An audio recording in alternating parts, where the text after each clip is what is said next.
أهلا بيكم. وصفتنا النهاردة موجودة في كل بيت مصري، الكشري. شايفين شكله قد ايه جميل معانا؟ تعبتي بقى من الحلل الكتيرة ودوشة الكشري؟ تعالي يلا بينا. هنعمل ايه؟ وصفة الكشري الحلة الواحدة. زيت الشطة زي ما انتوا شفتوه كده، وادي الدقة ولا أروع. هنشوف الطريقة وبالخطوات، ويلا بينا. أحلى كشري ممكن تعمليه في بيتك، وأسرع كشري وأروع طعم كشري ممكن تدوقيه.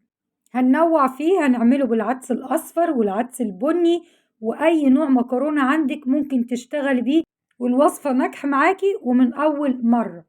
يلا بقى ما تتردديش وجربيها. كتير مننا عارف الوصفة دي بس ما بيجربهاش. جربيها وعلى ضمانتي. نقول بسم الله الرحمن الرحيم، اللهم صل وسلم وبارك على سيدنا محمد وعلى آله وصحبه وسلم. الصلاة المحمدية يا جماعة.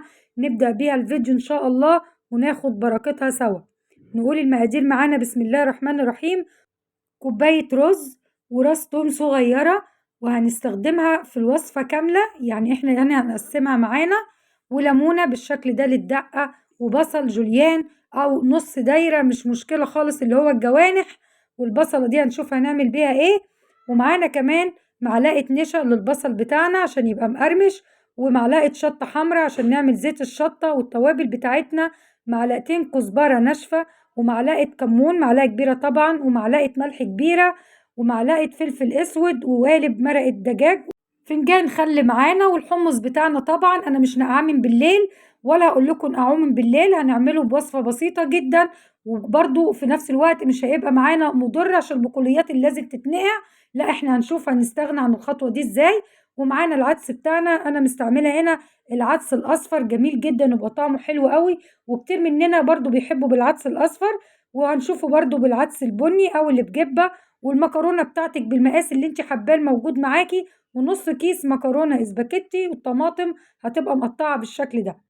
يلا بقى نشوف هنعمل ايه. اول حاجة هنعملها معانا ان احنا هنبدر البصل بتاعنا ونغلفه بالنشا بالشكل اللي احنا شايفينه ده. هناخده طبعا البصل هنعمله اول حاجة عشان ناخد الزيت بتاعه نعمل بيه الوصفة بتاعتنا.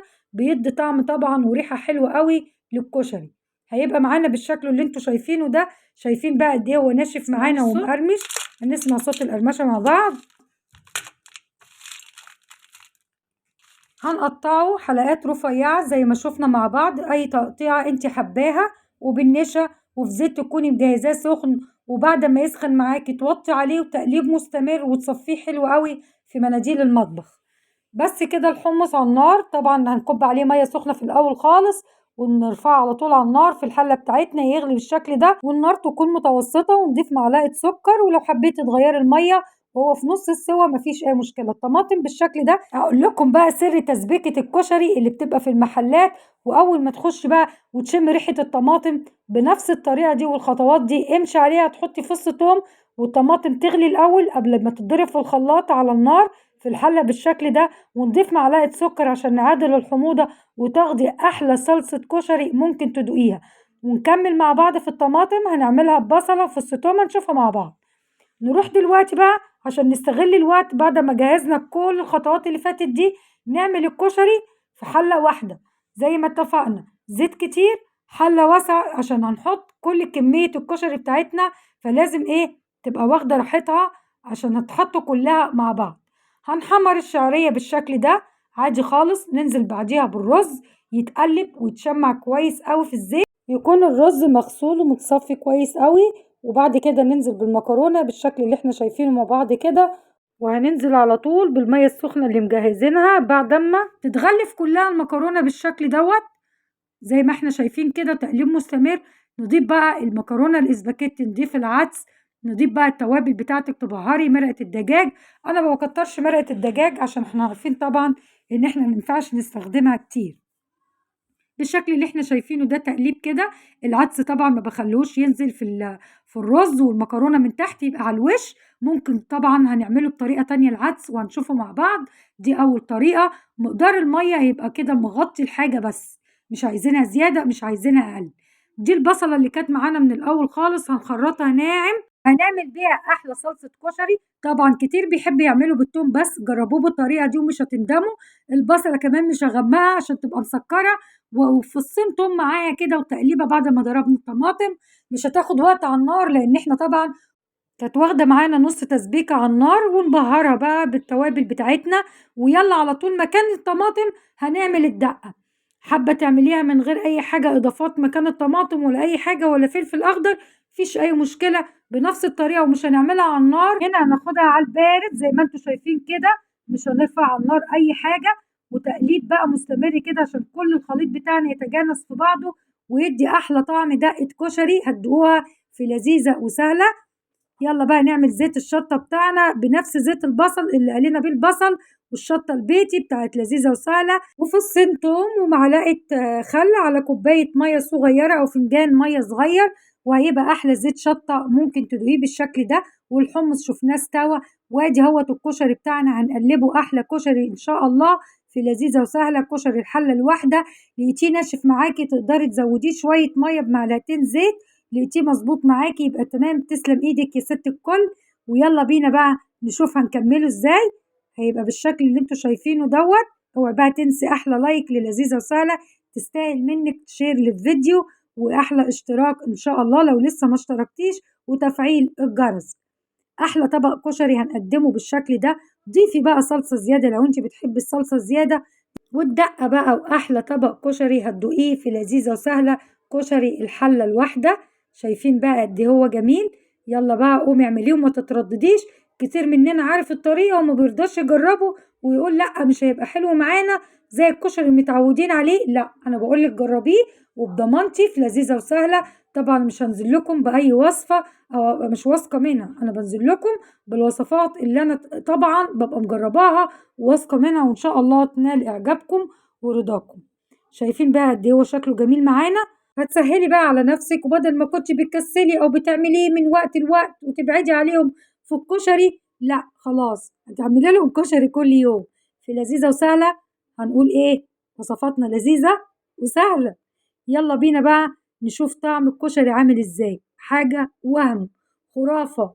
طعمه جميل جدًا، الأولاد هيحبوا طعمه، مش هيميزوه عن الكشري اللي إحنا متعودين نعمله أو يقولوا لِك لأ مش حلو. لأ جربيه أنتِ نفسِك هيعجبِك، وعلى طول هتعمليه وهيبقى سهل عليكِ خلاص، ومطبخنا هيبقى أسهل معانا على طول في وصفاتنا. يلا بقى نشوف الوصفة التانية لكشري الحلة الواحدة.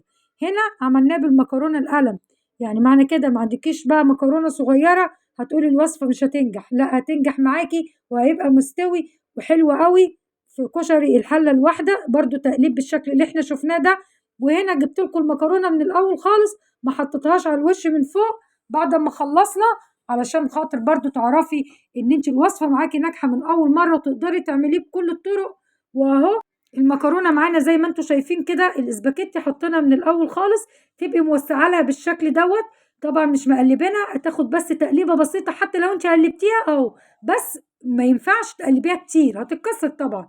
إحنا هنديها تقليبة بسيطة خالص، وممكن ما تديهاش أي تقليبة. بالمَيّة السخنة بالشكل ده هتبهريها زي ما أنتِ شايفة، وتاخد مقدار المَيّة قلنا لا يبقى عالي المَيّة مقدارها ولا يبقى أقل، هتبقى بالشكل ده. في الوقت ده بقى ممكن نحط العدس. يبقى إحنا شفناه في أول الوصفة العدس عملناه إزاي، ودي طريقة تانية للعدس أهو. هنحطه في المرحلة دي، مش هنزود مَيّة مش هنزود أي حاجة، إلا لو أنتِ شُفتِ إن المكرونة بتاعتِك نشفت خلاص، لسه ما كملتش سوا، المَيّة بتاعتها نشفت ما كملتش سوا.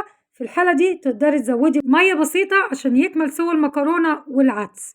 شايفين بقى شكله قد إيه جميل وبعد ما استوى ومفلفل ما فيهوش أي مشاكل. وادي المكرونة القلم هنشوفها مع بعض عشان تتأكدوا إن هو استوى وما فيهوش أي مشكلة. طبعًا هي لو نية هتشوفوا الخط العجين الأبيض اللي بيبقى جواها. مستوية خالص أهي، والعدس أهوّة مستوي وفي نفس الوقت مفلفل. من وقت للتاني باحب أقدّمه للأولاد بالطريقة دي كإننا في محل كشري. نحط بقى الصلصة ونحط الخيار والطماطم الدقة بتاعتنا، وبكده محل الكشري بقى عندنا في البيت. إيه رأيكم بقى؟ يلا قومي على طول اعملي الوصفة ناجحة ومن أول مرة وما فيهاش أي تعب ولا أي مجهود. بالشكل اللي احنا شفناه ده كده يبقى خلصنا. طريقة تانية كمان لكشري الحلة الواحدة، واحتاري واختاري تحطي الدقة بقى زي ما شفنا بالشكل ده، وأحلى طبق كشري هتدوقيه، وأسهل طبق كشري ممكن تعمليه، ولا أروع طبق كشري ممتاز، وحاجة نضيفة عاملاها بإيدك وقدام عينك. يلا بقى لو عندك عدس بجبة، بتحبي العدس بجبة البني، يلا هنقعد نقلب اهو في الحلة، قلبي للصبح ولا هتلاقيه معجن ولا هيعجن معاكي، ومفلفل بالشكل ده، واخد سوا مظبوط تمام زي ما انت عايزة. انا هنا عملت تشكيلة عدس وردي جميع الاذواق. جيتي في مرة تعملي ما لقيتيش العدس غير كده وحبة من ده وحبة من ده، مش مشكلة خالص، بكل الطرق هتعرفي تعمليه وصفة ناجحة معاكي. وده البصل، سامعين بقى القرمشة، وبيفضل كده لآخر الوصفة دي أنا بعملها على طول للأولاد مدمنين الكشري، بقيت أعمله الحلة الواحدة مفيش أي غلبة.